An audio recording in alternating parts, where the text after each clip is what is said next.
Bienvenidas, mentes curiosas. ¿Se conoce realmente la fecha en que nació Jesús de Nazaret? ¿Sabíais que los orígenes de la Navidad suelen vincularse con unas fiestas paganas romanas, las Saturnales, y que un personaje de carne y hueso inspiró la leyenda de Papá Noel?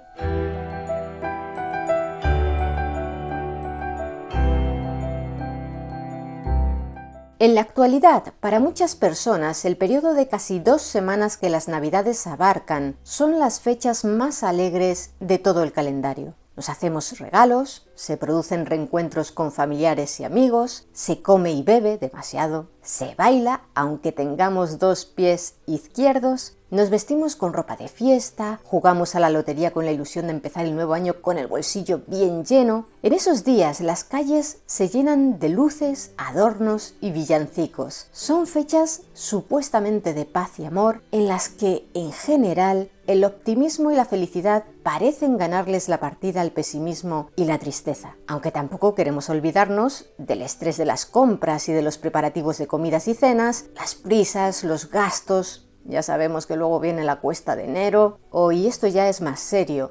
Las personas que viven esos días especiales en soledad no deseada y quienes añoran a un ser querido que ya no puede sentarse a la mesa con nosotros. Como todos sabéis, esta festividad cristiana se celebra en conmemoración del nacimiento de Jesús de Nazaret, hijo de María y José, un 25 de diciembre de hace más de 2000 años, en Belén de Judea. Pero, ¿por qué en concreto ese día? ¿Acaso existen datos históricos que respalden que el considerado Hijo de Dios por los cristianos realmente nació un 25 de diciembre? Muchos de vosotros estaréis pensando, si desde hace siglos se perpetúa el debate entre eruditos ateos y teólogos acerca de la existencia histórica de Jesucristo, de si fue una persona de carne y hueso o un mito surgido del sincretismo entre culturas como la griega y la judía, ¿cómo vamos a saber en qué día nació? Aquí iniciamos este viaje en el tiempo para intentar dar respuesta al menos a algunas de las preguntas, por supuesto siempre desde el respeto a las creencias religiosas de todo el mundo. ¿Os subís al trineo? ¿O quizás sois de los que preferís montar en camello? Muchos supondréis que nuestra primera parada será el año 1 después de Cristo. Pero ni eso está claro, porque muchos de los estudiosos de la Biblia señalan que el nacimiento habría que situarlo entre los años 6 y 4 antes de Cristo. ¿Por qué? Porque según el capítulo 2, versículo 1 del Evangelio de Mateo, el Hijo de Dios nació en tiempo del rey Herodes y el monarca falleció, y este sí es un dato histórico, en el año 4 antes de nuestra era. Como sabéis, según la Biblia, Herodes orquestó la conocida matanza de los inocentes para asesinar a todos los niños menores de 2 años, tras conocer a través de unos magos de Oriente, que hoy conocemos como los Reyes Magos, que acababa de nacer el rey de los judíos, por temor a que le usurpara el trono. Se suele creer que, más que reyes o magos, aquellos ilustres visitantes eran sabios instruidos en astrología, que habían llegado hasta el niño leyendo las estrellas.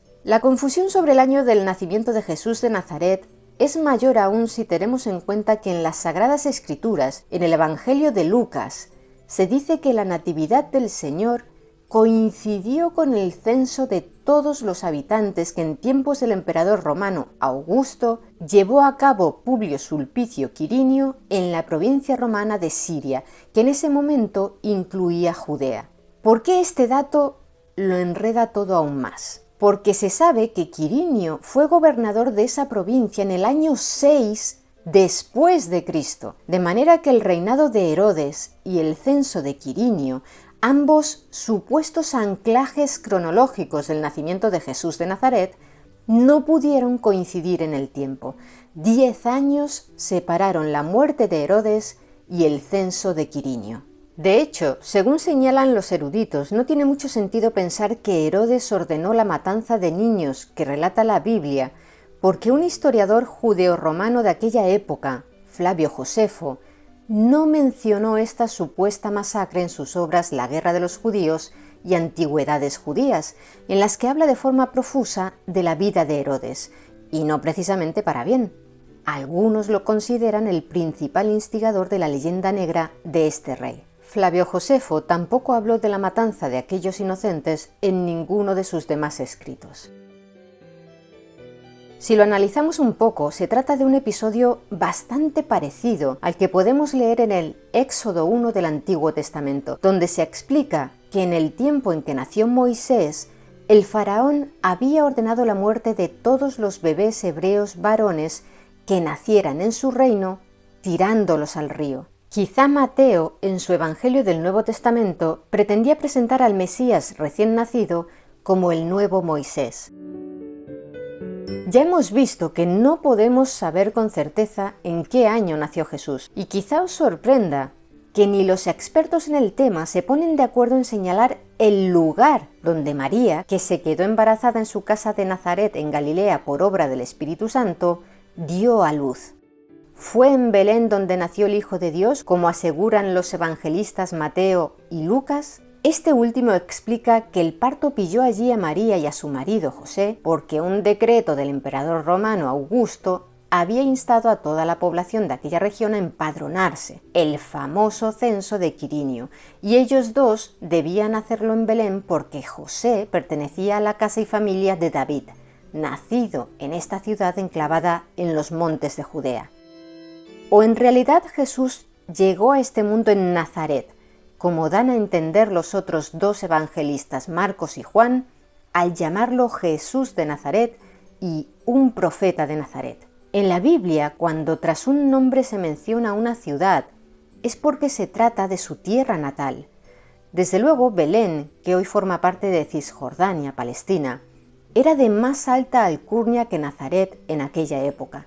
En la primera había nacido, como hemos mencionado, el mismísimo rey David, mientras que la segunda era entonces una ciudad pequeña y apenas conocida, a la que no se llega a mencionar nunca en el Antiguo Testamento. Hoy, en cambio, es una de las ciudades más grandes del norte de Israel. Por esta razón, no pocos estudiosos de la Biblia defienden que Jesús vino a este mundo en realidad en Nazaret y no en Belén.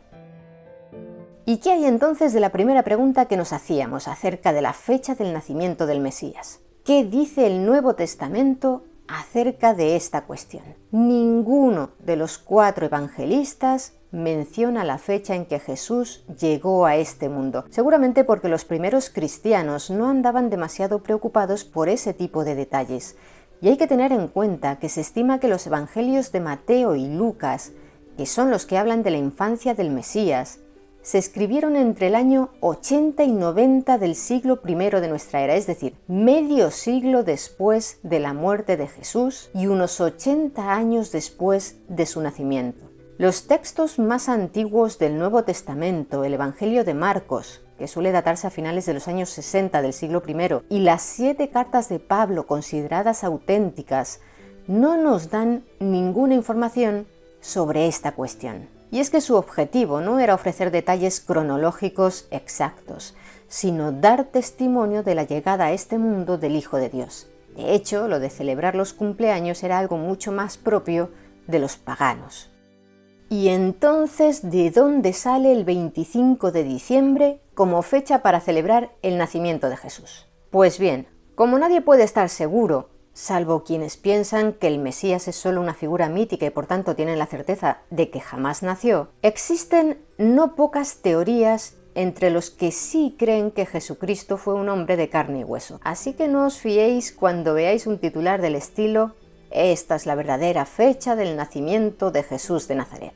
El hecho en el que se basa la teoría más extendida sobre por qué la Iglesia Católica estipuló que se celebrara el 25 de diciembre el nacimiento del Mesías llegó más de 3 siglos después de su muerte. El encargado de sugerir esa fecha fue a mediados del siglo IV de nuestra era Julio I, el 35º Papa.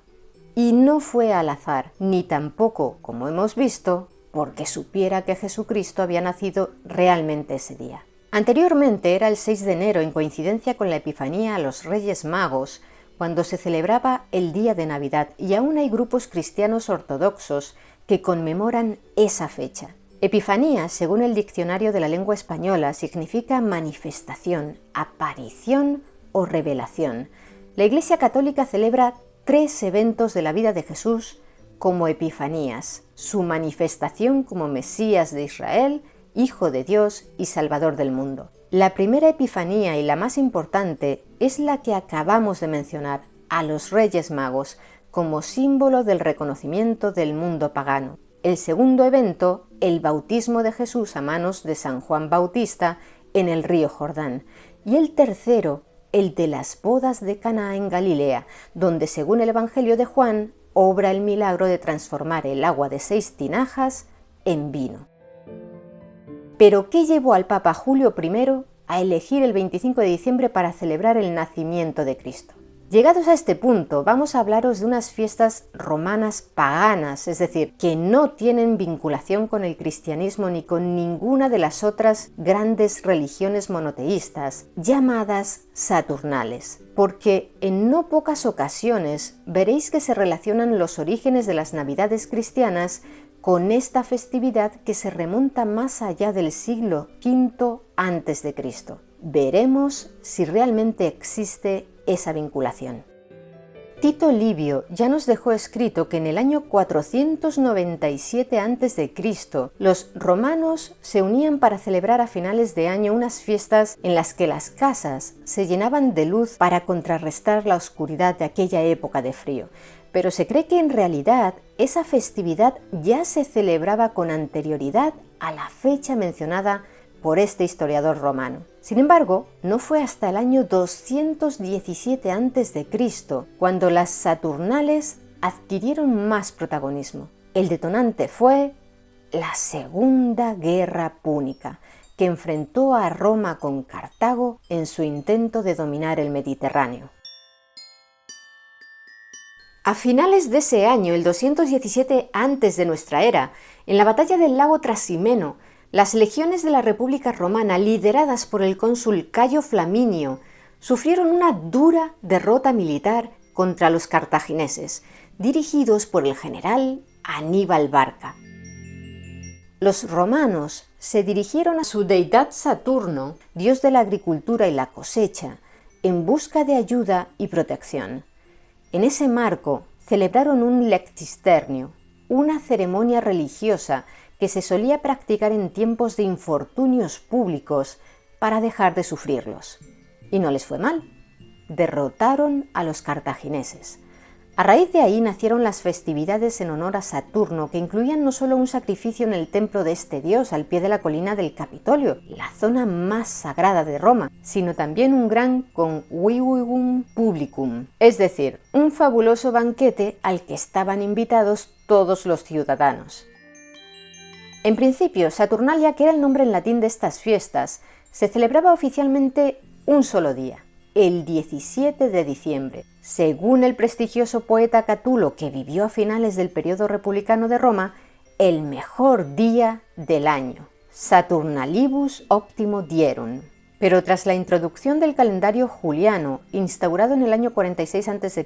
por Julio César, a quien por cierto no tragaba el mencionado Catulo, los romanos no sabían muy bien si celebrar las Saturnales el 17 o el 19 de diciembre, de manera que su primer emperador, Augusto, un político muy avezado que ya sabía que era importante tener en cuenta la opinión del pueblo, decidió, para gran alegría de sus súbditos, que se celebrara durante 3 días, del 17 al 19.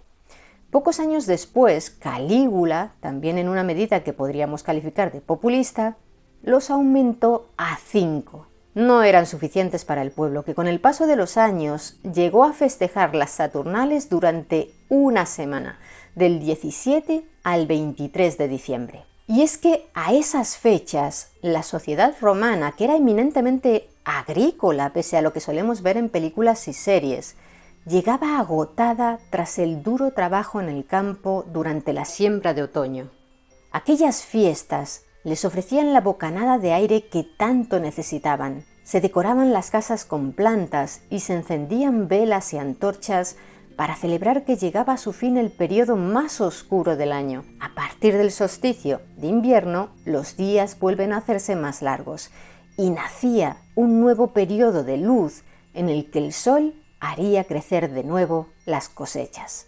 En ese periodo, los romanos se desinhibían, celebraban banquetes, se levantaba la mano respecto a la prohibición que existía de los juegos de azar. Por supuesto, el resto del año también se hacían esas apuestas, pero a escondidas. Dejaban a un lado la sobria toga habitual y se cubrían con vestimentas informales de colores vivos y alegres que en un día normal jamás usarían. Organizaban comilonas, bailaban mucho, lo que no les venía mal para combatir el frío, visitaban a los amigos para desearse lo mejor, iluminaban las calles con antorchas y el último día de las Saturnales se hacían regalos que recibían el nombre de strenae, que en español dio origen al verbo estrenar. Casi podríamos considerar el juego del amigo invisible de hoy como una evolución de estos antiguos strenae. Los regalos no solo eran para los niños, que solían recibir nueces y pequeños muñecos de cera o terracota. También los adultos se intercambiaban obsequios con los que pretendían desearse buenos augurios para el nuevo año que estaba por estrenarse, y que podían ser, por ejemplo, desde pequeños objetos para la vida cotidiana, como velas, utensilios de cocina y libros, hasta comida, como aceitunas o queso. Algunas de las características de las Saturnales en las que reinaban el bullicio, las diversiones, las reuniones con amigos y familiares, los regalos, las comilonas y los bailes, ¿os suenan? ¿Las relacionáis con nuestras Navidades? Pues os contaremos que en esos días festivos los romanos también celebraban rifas. ¿Cómo nos recuerda esto al sorteo del Gordo de Navidad de la Lotería Nacional que celebramos tanto en España como en México, por ejemplo? Pero en el caso de los romanos, los boletos que adquirían eran bastante peculiares, porque les daban ocasión de ganar premios que eran buenísimos y que lógicamente provocaban la alegría de los afortunados, pero también otros que eran malísimos y que más bien provocaban las risas y las burlas por parte de los que no habían sido agraciados. Así, en esas rifas podías ganar desde 10 libras de oro hasta una decena de moscas. Imaginaos la cara de aquel al que le tocaban los insectos. Se sabe que al emperador Augusto le gustaban mucho estos sorteos. En las Saturnales, los romanos gritaban en grupos al unísono «Io Saturnalia», que quiere decir «Felices Navidades». Quise decir «Felices Saturnales».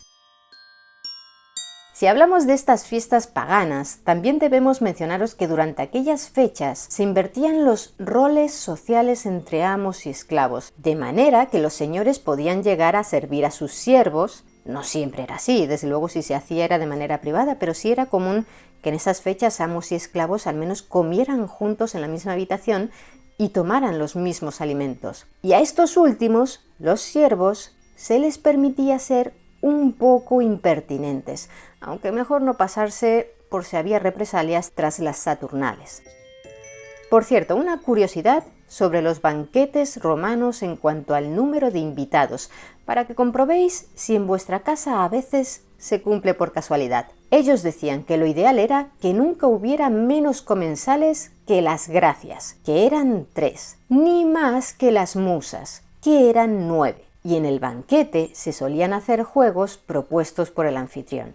Sin duda, el intercambio de roles que hemos mencionado entre amos y esclavos era como una especie de desahogo para estos últimos, después de un año de tener que obedecer estrictas normas, una válvula de escape que también iba en beneficio de sus amos.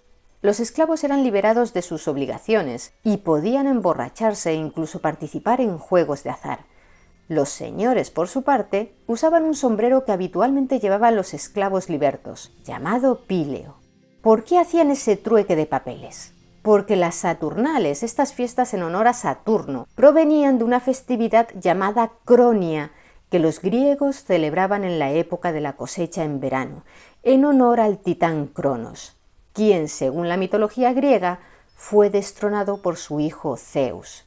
En Roma, Saturno era el equivalente a Cronos y Júpiter el equivalente a Zeus.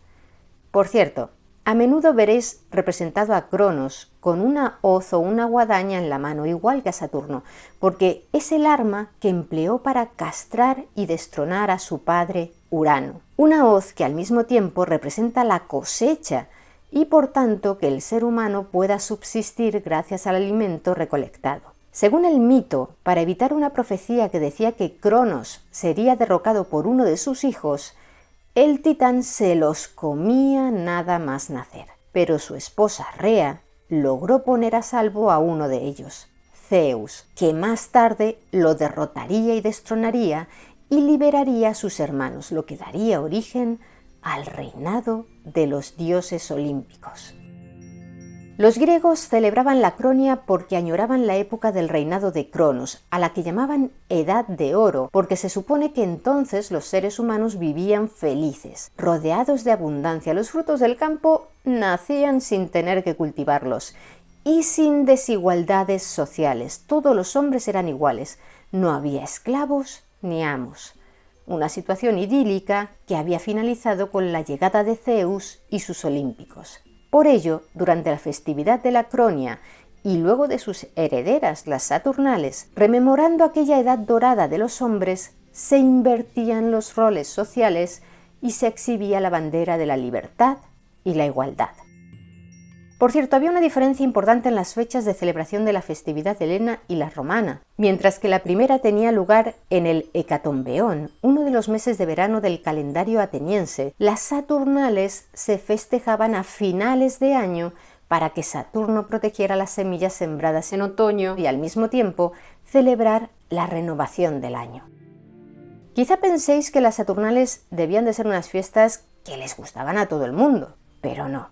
Igual que hay personas que no tienen las Navidades precisamente como su fecha favorita del calendario, entre los mayores críticos de aquellos festejos encontramos, por ejemplo, al filósofo romano de origen cordobés, Séneca, al que, si nos permitís la licencia, podríamos considerar el Grinch de las Saturnales.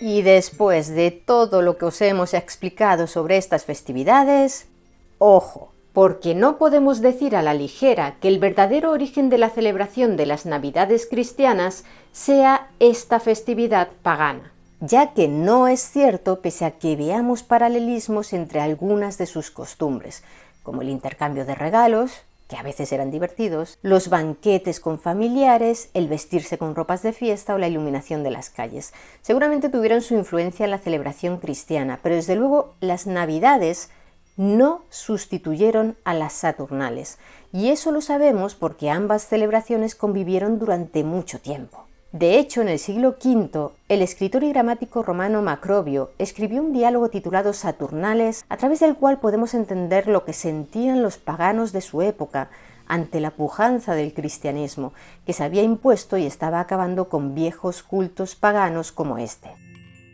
Las Navidades, según numerosos expertos, estarían más vinculadas a otra celebración que venía inmediatamente después de las Saturnales y que se celebraba en torno al 25 de diciembre, día en el que los romanos situaban el solsticio de invierno, por el nacimiento del Sol Invictus, Sol invicto. Fue en el año 274 después de Cristo, cuando el emperador romano Aureliano convirtió en oficial este culto religioso, aunque medio siglo antes que él, el controvertido y adolescente emperador Heliogábalo, que reinó durante 4 años hasta su asesinato con 18 años en una conjura tramada por su propia abuela, había introducido el culto al deus Sol Invictus y relegado a un lado al mismísimo Júpiter, cabeza del panteón romano. Pero es que antes que ellos dos, ya contamos con algunas referencias historiográficas sobre el culto al Sol Invictus en la época de otro emperador, el tirano y cruel Caracalla, cuyo gobierno concluyó también con un asesinato en el año 217, y quien, por cierto, aparece interpretado por el actor estadounidense Frank Hackinger en Gladiator 2. El Sol Invictus, reinstaurado por Aureliano, como hemos dicho, en el año 274, rendía culto a una divinidad solar y celebraba que nacía un nuevo sol que vencía a la oscuridad. El solsticio se celebraba en torno al 25 de diciembre, pero poco a poco luego se iría anticipando por desajuste del calendario con el ciclo natural del año, de manera que en la actualidad sabemos que el solsticio de invierno del hemisferio norte tiene lugar entre el 20 y el 23 de diciembre, aunque en lo que llevamos de siglo XXI siempre ha sido entre el 20 y el 22. Pero vamos a lo que nos importa ahora. Los romanos homenajeaban al dios identificado con el sol con un festival que se celebraba desde el 22 al 25 de diciembre. Así que ya estamos en las fechas apropiadas para poder hablar de aquella que hoy atribuimos al nacimiento de Jesús de Nazaret. Como muchos sabéis, los inicios del cristianismo en la era romana fueron muy complicados y los enfrentamientos entre sus seguidores y los paganos eran habituales. También la celebración de sus fiestas se convirtió en motivo de controversia social y política. Así que, con el objetivo de mitigar esos encontronazos, intentar cristianizar las fiestas y atraer a los paganos con inclinación a convertirse al cristianismo, el Papa Julio I, a quien antes hemos mencionado, y el emperador romano Constantino el Grande, que fue el primero en dar libertad de culto a los cristianos, durante su reinado comenzó a convertirse en la religión dominante del imperio, decidieron que el nacimiento del Hijo de Dios se celebrara el 25 de diciembre. Hicieron coincidir los festejos, y fue a propósito, con las fiestas paganas del Sol Invictus, porque además los cristianos pretendían hacer ver al resto del pueblo que el dios Sol, quien había llevado la luz a la vida de los hombres cuando vivían en la oscuridad, había sido Jesucristo. Las fiestas paganas celebraban el renacimiento del sol y los cristianos sin duda veían el paralelismo con la resurrección de Cristo y la llegada no solo de un nuevo año, sino de un nuevo tiempo para los seres humanos. Es el sincretismo con el que tantas veces ha jugado a lo largo de su historia la Iglesia Católica, como vimos por ejemplo en el documental que os presentamos sobre La Llorona. Fue durante el pontificado del sucesor de Julio I, Liberio, concretamente en el año 354, cuando se fijó oficialmente el 25 de diciembre como una festividad oficial de la Iglesia separada de la Epifanía, del 6 de enero. Hay otras teorías que intentan explicar por qué se celebra el 25 de diciembre el nacimiento de Jesús. Una de ellas defiende que en realidad se eligió esa fecha porque fue en la que de verdad nació. ¿En qué se basan sus defensores? Entre los primeros cristianos había quienes pensaban que el Mesías había fallecido el mismo día del año en que había sido concebido por la Virgen María, poniendo fin a su ciclo como mortal. Muchos suponen que el Hijo de Dios fue crucificado el 25 de marzo. De hecho, la Iglesia celebra en esta fecha a San Dimas, también conocido como el Buen Ladrón, y crucificado junto a Jesús, el arrepentido a quien el Mesías dijo, según el Evangelio de Lucas, que antes de que acabara el día, estaría con él en el paraíso. Así que, según defienden quienes apoyan esta teoría, si tomamos esa fecha del 25 de marzo, también como el día de la encarnación de Jesús por obra del Espíritu Santo, y dejamos pasar los 9 meses de gestación, obtenemos como resultado justo el 25 de diciembre, es decir, la fecha en la que hoy se celebra la Navidad. Otros expertos, en cambio, consideran que Jesús de Nazaret ni siquiera nació en diciembre, que es más probable que lo hiciera en primavera, ya que en el Nuevo Testamento, en el capítulo 2, versículo 8 del Evangelio de Lucas, se dice: «Había en la misma región unos pastores acampados al raso, guardando por turno sus rebaños». Una acción como esa sería más propia de la primavera, ya que la temperatura media nocturna de finales de diciembre y enero en Belén es de 5 grados centígrados, y en esas condiciones lo más lógico es que aquellos pastores hubieran guardado las ovejas en el redil para guarecerlas del frío. Además, la hierba de la que podían alimentarse en el campo era más abundante en primavera que en invierno. Esta teoría no convence a todos, de manera que otros expertos replican que incluso hoy en día, en fechas invernales, se pastorea ovejas en aquella zona. También debemos mencionar varias fuentes anteriores al papado de Julio I, que ya señalaron el día 25 de diciembre como la fecha de la llegada de Jesucristo a este mundo, y que por tanto están desvinculadas del origen pagano del Sol Invictus que antes mencionamos.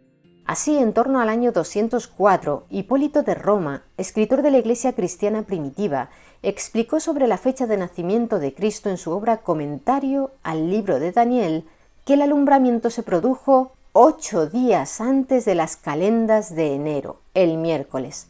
Las calendas en el calendario romano antiguo eran el primer día de cada mes, y ese día octavo ante calendas januarias se correspondería con nuestro 25 de diciembre. De igual manera, el historiador helenista Sexto Julio Africano, considerado el padre de la cronología cristiana, en su obra Crónicas del año 221, fechó la concepción del Hijo de Dios el 25 de marzo y data por tanto su nacimiento 9 meses después, el 25 de diciembre. Tal vez, y solo estamos conjeturando, el Papa Julio I tenía conocimiento de lo que habían escrito estos dos eruditos y abogaba por estipular esa misma fecha que además le servía para combatir el paganismo de los romanos. O realmente había cristianos que antes del siglo III ya festejaban el 25 de diciembre como la fecha del nacimiento de Cristo. Como veis, hay muchas teorías sobre la posible fecha del nacimiento del Mesías y a partir de cuándo se celebró la Navidad el 25 de diciembre. Pero importantes eruditos de la propia Iglesia Católica, como el teólogo y liturgista alemán Joseph Paschal, uno de los expertos que trabajaron en la reforma litúrgica del Concilio Vaticano II, han asegurado que el 25 de diciembre es una fecha ficticia del nacimiento de Jesucristo. Por cierto, el término Navidad procede del latín tardío nativitas, que significa nacimiento, y como sabéis, hoy lo usamos tanto para referirnos al día que cada año conmemora el nacimiento de Jesucristo, como al tiempo comprendido entre Nochebuena y la festividad de los Reyes Magos. Y hablando de Melchor, Gaspar y Baltasar, pasaron bastante pronto de ser los magos de Oriente, que se mencionan en el Evangelio de Mateo, a reyes. Fue a raíz de la obra Contramarción del autor bereber paleocristiano Tertuliano, considerado padre de la Iglesia y que vivió en los siglos II y III. ¿Por qué ese cambio? Porque la palabra mago así, sola, podía asociarse a la brujería y por tanto tener connotaciones negativas. Tertuliano llegó a la conclusión de que los magos de Oriente eran reyes, apoyándose en un salmo del Antiguo Testamento. El libro de los Salmos es una obra compuesta por 150 poemas de carácter religioso que agrupa aquellos cantos y oraciones que se consideran canónicos en la tradición judía. Tertuliano se basó en concreto en el Salmo 72, que dice así al referirse al Mesías, que para los cristianos es Jesús de Nazaret. Los reyes de Tarsis y las islas le traerán presentes. Los reyes de Arabia y de Sabá le pagarán tributo. Ante él se rendirán todos los reyes, le servirán todas las naciones. Tertuliano vinculó a los magos de Oriente que llegaron hasta Jesús siguiendo una estrella con esos reyes, y fue a partir de entonces cuando se les puso una corona en la cabeza. Al principio no hubo consenso sobre cuántos magos acudieron a adorar al Niño Dios. En el Evangelio de Mateo, el único que habla de ellos, no se especificaba. Así, por ejemplo, en uno de los frescos de las catacumbas de Domitila en Roma, vemos 4 reyes magos, y en las tradiciones siríaca y armenia hablan de 12. Quizá está vinculado con el número de apóstoles. Sin embargo, la tradición occidental empezó a dar a partir del siglo III, siguiendo las sugerencias del erudito, asceta y teólogo cristiano primitivo Orígenes de Alejandría, el número de 3, porque al fin y al cabo, tal como dictaban los evangelios, ese había sido el número de presentes que le habían llevado al recién nacido Jesús, y parecía lógico pensar que cada uno de los reyes magos había portado un regalo. Además, el número 3 podía asociarse con la Trinidad, que para los cristianos está compuesta por el Padre, el Hijo y el Espíritu Santo. Fue el Papa León I el Magno quien en el siglo V estableció de manera oficial que efectivamente habían sido 3, y esa fue la tradición que se impuso en Occidente. En cuanto a sus nombres, Baltasar, Melchor y Gaspar, tan arraigados en la cultura popular, tampoco aparecen en el Nuevo Testamento. Podemos verlos ya en un mosaico de mediados del siglo VI de la iglesia de San Apolinar el Nuevo de Rávena, Italia, por influencia de los evangelios apócrifos. Se cree que aparecieron por primera vez en el Evangelio armenio de la infancia del siglo IV, un texto no canónico. Están ataviados con ropajes propios de nobles persas y un gorro frigio que alude a que eran de Oriente. No llevan corona porque su consideración como reyes tardó en generalizarse. Llevan sus presentes al niño recién nacido. En primer lugar está Gaspar, a quien en este mosaico representaron con barba blanca y llevando el oro, seguido de Melchor, el único sin barba que en esta obra porta el incienso, y de Baltasar, representado por un hombre de mediana edad con el cabello oscuro y que lleva la mirra. A algunos os extrañará ver que este Baltasar no es negro, pero es que salvo contadas excepciones, los artistas no empezaron a pintarlo así hasta el siglo XV y fue como símbolo de la cristianización de África.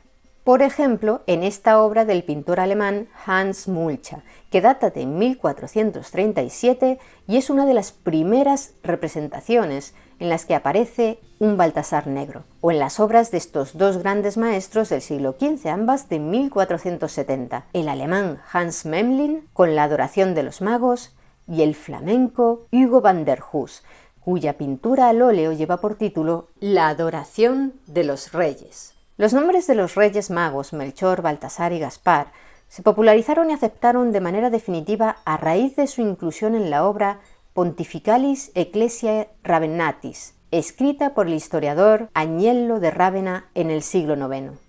En la Edad Media, la leyenda de los Reyes Magos se fue haciendo cada vez más grande. Algunos consideraban que representaban las distintas edades del hombre: la juventud, Baltasar, el portador de la mirra; la etapa adulta, Gaspar, que llevaba el incienso y a quien se representa con barba de pelo castaño; y la vejez, Melchor, el de la barba blanca, que transportaba oro como presente. Y ya a partir del siglo XV, con la inclusión de un rey mago negro, plasmaban la diversidad étnica en el mundo cristiano. Baltasar se supone que procedía de África, Melchor de Europa y Gaspar de Asia. Por cierto, ¿por qué le llevaron esos 3 regalos al bebé recién nacido? ¿Qué representan el incienso, la mirra y el oro? El metal precioso que llevaba Melchor era un símbolo de la nobleza que le atribuían los Reyes Magos a Jesús. Al fin y al cabo lo consideraban el rey de los judíos. El incienso, la resina aromática que portaba Gaspar, alude a la divinidad del niño como hijo de Dios. Era una ofrenda espiritual como muestra de su adoración. Y por último, la mirra de Baltasar, una sustancia resinosa aromática con propiedades medicinales que también se usaba para embalsamar a los difuntos, simbolizaba la naturaleza humana y por tanto vulnerable del niño y el sufrimiento que como tal le esperaba en su muerte terrenal. Quizá a algunos os sorprenda saber que se supone que las reliquias de los Reyes Magos descansan en la catedral alemana de Colonia. En un relicario de 2 plantas y con forma de basílica elaborado a finales del siglo XII por el orfebre Nicolás de Verdún, se encuentran los huesos de los 3 magos de Oriente. ¿Cómo? ¿Entonces hay pruebas de que existieron de verdad? Como podéis imaginar, no existe información fiable sobre el origen de estas reliquias, pero la tradición asegura que fue la madre del emperador Constantino, Helena, quien en un viaje de peregrinación a Tierra Santa realizado en el año 326 localizó los restos de los Reyes Magos, según unas fuentes en Palestina, según otras en el monte Sabalan en el noroeste de Irán. Los desenterró y se los llevó a Constantinopla, la actual Estambul. Un obispo milanés del siglo XII escribió que los huesos viajaron a principios del siglo IV de Constantinopla a Milán, donde se conservaron en la Basílica de San Eustorgio hasta el año 1158. Pero el emperador del Sacro Imperio Romano Germánico, Federico I de Hohenstaufen, llamado Barbarroja por el color de su barba, asedió con su ejército la ciudad transalpina, consiguió que sus ciudadanos se rindieran y se hizo con las reliquias, que terminó regalando a uno de sus consejeros de confianza, el arzobispo de Colonia, Reinald von Dassel. Los supuestos restos de los Reyes Magos llegaron a esta localidad alemana en 1164 y convirtieron Colonia en un centro de peregrinación para los cristianos. Por ello, en el 1248 se iniciaron las obras para la construcción de una nueva catedral de estilo gótico que con sus 157 metros de altura llegó a ser el edificio más alto del mundo hasta que le arrebató el puesto en 1884 el monumento a Washington. De manera que en Colonia se venera a los presuntos restos de los Reyes Magos desde hace más de 850 años y su catedral está entre los monumentos más visitados de Alemania. Seguro que sabéis que el Día de los Reyes Magos no se celebra en todo el mundo. Lo hacemos en países europeos como España, Portugal, Francia, Italia, Alemania, Bélgica, Austria o Polonia, y también en americanos como México, Argentina, Brasil, Perú, Colombia, Bolivia, Venezuela, Paraguay, Cuba, República Dominicana, Uruguay y Puerto Rico, entre otros. También en un país asiático, Filipinas, que fue colonia española hasta 1898. En cada país las tradiciones son un poco diferentes. Nos encantaría que nos hablarais de las que tenéis en vuestros respectivos países abajo en los comentarios. Por ejemplo, hemos leído que en Puerto Rico se corta un poco de hierba para meterla en una cajita que se coloca bajo la cama esa noche del 5 al 6 de enero para que se la coman los camellos de sus majestades. Como habéis visto, la de los Reyes Magos es una noche mágica de habla sobre todo hispana. En el resto del mundo, más universal que Melchor, Gaspar y Baltasar, es otro de los personajes más queridos de la Navidad, a quien en Nochebuena esperan prácticamente en todo el planeta. Hablamos, por supuesto, de Papá Noel, que también recibe el nombre de Santa Claus, Santa Claus, Viejito Pascuero, Colacho, que viene de Nicolacho, San Nicolás o simplemente Santa. Pero, ¿sabéis el origen histórico de esta figura emblemática de las Navidades que, según la leyenda, cada noche del 24 de diciembre lleva sus regalos a los hogares de todo el mundo? Debemos remontarnos a la Europa de finales del siglo III, a la época en que gobernaron emperadores romanos como Diocleciano y Constantino el Grande. Fue en aquella época cuando vivió en Licia, una provincia de Asia Menor, San Nicolás. Pertenecía a una familia cristiana de recursos y fue consagrado obispo de Mira, antigua ciudad de Licia, que se encontraba muy cerca de la actual localidad turca de Demre. Cuando fallecieron sus padres, recibió como herencia una gran fortuna que repartió entre los necesitados. Uno de los que recibieron su auxilio fue un noble viudo que había perdido su riqueza y tenía 3 hijas casaderas a las que no podía alimentar ni vestir, así que mucho menos otorgar una dote para que pudieran contraer matrimonio. Según se cuenta, la única opción que parecían tener las 3 jóvenes era dedicarse a la prostitución. Cuando Nicolás se enteró de las vicisitudes de esta familia, tomó una de las 3 bolsas de oro que le quedaban de su herencia y la lanzó por la ventana de la casa de aquel hombre. Eso propició que la primera hija encontrara marido y se casara bien. Nicolás lanzó una segunda bolsa de oro y la segunda de las hijas corrió la misma suerte que la hermana mayor. Con la hija pequeña, pues ya imagináis. Pero esta vez el padre de las jóvenes estaba atento, porque quería descubrir con las manos en la masa a quien se había convertido en el benefactor de su familia. De manera que en cuanto cayó la bolsa al interior de aquel hogar, salió en busca de quien la había lanzado para preguntarle por qué escondía sus buenas obras. En realidad, Nicolás, según sus creencias, se limitaba a ser un buen cristiano al atender a las palabras del Evangelio de Mateo que dicen así: «Cuando des limosna, que no sepa tu mano izquierda lo que hace tu derecha. Así tu limosna quedará en secreto, y tu Padre, que ve en lo secreto, te lo pagará». Así que Nicolás le exigió a aquel hombre que no le revelase a nadie que él le había dado el dinero. También cuenta la leyenda que un día un noble envió a Mira a sus jóvenes vástagos para que el obispo Nicolás los bendijera.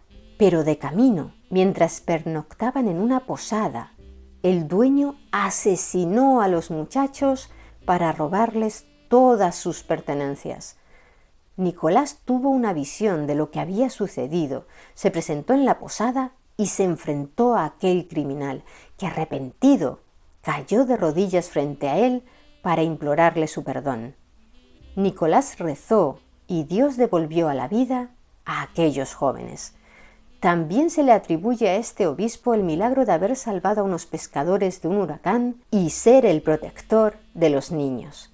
Tras la muerte de Nicolás, el 6 de diciembre del año 326, la Iglesia lo canonizó y así se convirtió en San Nicolás. Y de ese nombre viene el Sinterklaas en lengua neerlandesa, que después derivó en Santa Claus. Lo que seguramente nunca imaginó este obispo de Mira es que inspiraría la creación de un personaje legendario e icónico, conocido por repartir regalos en Nochebuena a aquellos niños que se han portado bien. Eso sí, no esperéis que a vuestras casas lleguen bolsas cargadas de oro, porque parece que esas, tras ayudar a tantos necesitados, a San Nicolás ya se le acabaron.